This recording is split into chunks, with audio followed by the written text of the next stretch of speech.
You guys seem very interested in the Waterborne surf adapter. I have been using the surf adapter since I just started learning how to ride. I've also been using the Ecomoble ET for a while. I saw the Ecomoble ET's truck system lines up with the recommended system for the Waterborne surf adapter, so I decided to combine them. I've never tried using an all-terrain board with a surf adapter. I have only used budget-orientated street boards, so we're going to see how this goes. First of all, I had to remove this grip tape to view the screws. I knew that using heat gets glue off, so I used the heat gun, managed to peel off the grip tape. It worked very well, so I ended up actually just removing all the grip tape and cutting little sections up to create a little pattern design around the base of the board.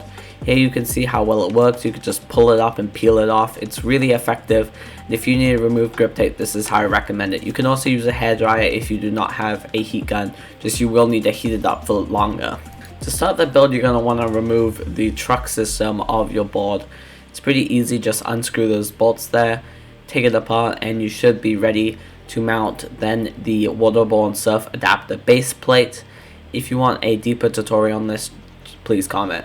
Once you have the surf adapter off, mount the base plate, then you could set up the surf adapter.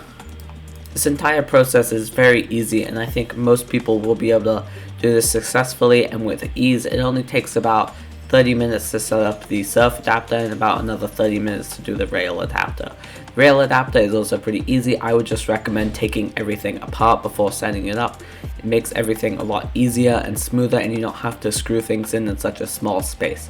Once you do this, it's just a matter of screwing and connecting everything.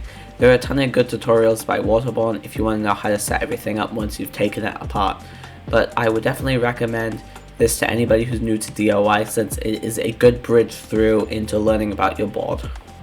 I did notice that you suffered wheel bite when pressing down, but I didn't notice that while I was riding, which I will show in a second.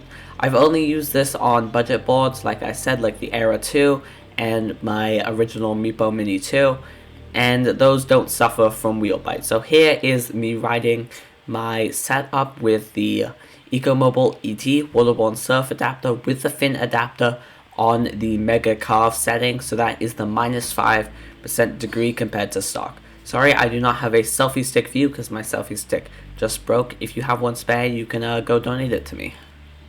After around 15 minutes of riding, I was a lot more comfortable and I was riding at speed. I hadn't had any wheel bite riding with carving since I wasn't doing as deep carves, but I noticed that it wasn't really a risk while riding, since everything kind of felt like it became a little bit more solid than it did while it was on standstill.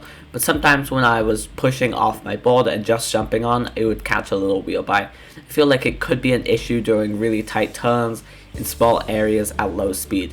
If you're wondering, it does not work off-road, so don't even try. It's really scary and terrifying. So would I recommend this? Kind of and kind of not. The rail adapter worked really well and it provided extra stability. I would definitely recommend using the rail adapter alone if you want to try to modify your riding setup to something a little bit more stable and carvy. The Waterborne surf adapter is a little bit sketchy with a wheel bite and can be a little risky. Also, it's a lot harder to ride at speed since the speed wobble. So I think if you want to keep the surf adapter feeling, I would either switch to street wheels.